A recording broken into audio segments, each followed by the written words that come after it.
but some may be more scenic and satisfying. But are you willing to take the extra time to get you to your destination? And then when you finally arrive at success, is it what you expected?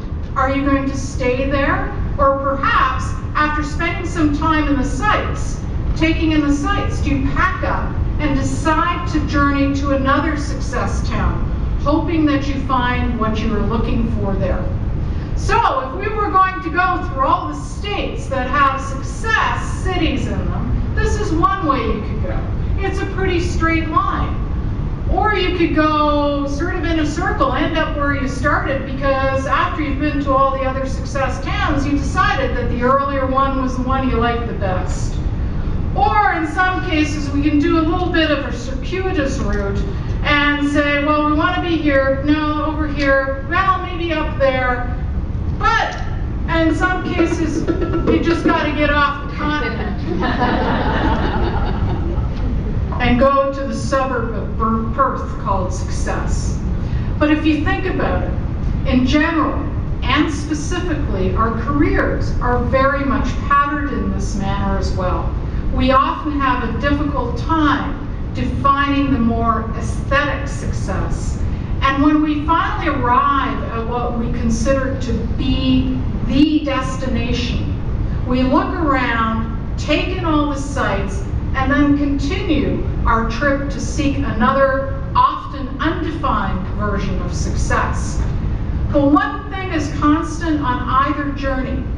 We need others to aid us and provide us with signposts along the way.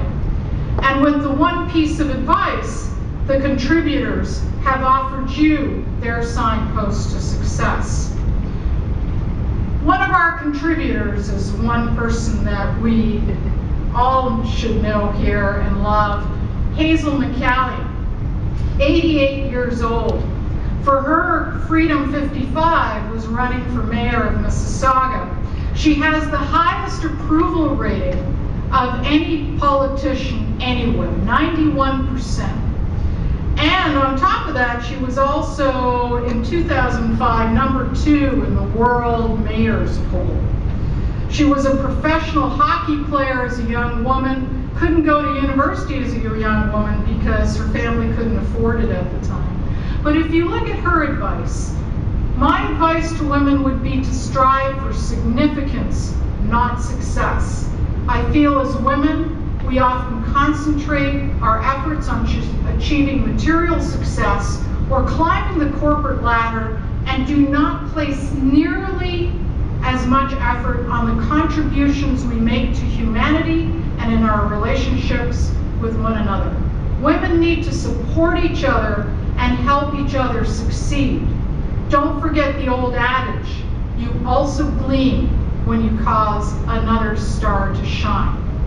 And a lot of times when we think of, success, and sometimes when we talk about success, we miss that significance part.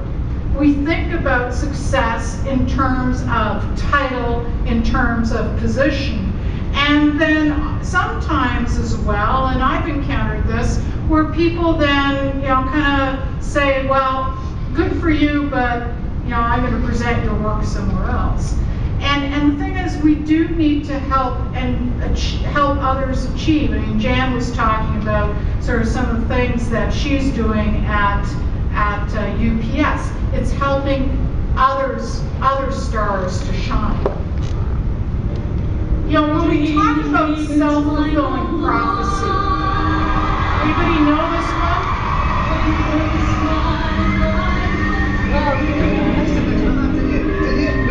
Now, unless you're living on Pluto, you've heard the story of Susan Boyle, who wowed the judges in the world on Britain's Got Talent. But truly, you need to ask yourself, what took her so long to finally believe in herself and take the plunge? So what is it that keeps us back from achieving our dreams? One of our contributors, Heather Reisman, is the CEO and founder of Indigo Books and Music, one of the most successful women entrepreneurs in Canada. She's often referred to as Canada's chief book lover. Yeah, considering this, you might be surprised that there is one word that is missing from Heather's vocabulary, and that word is can't. She knows about naysayers, yet at each turn in the road she demonstrated that she recognized her own best route to success.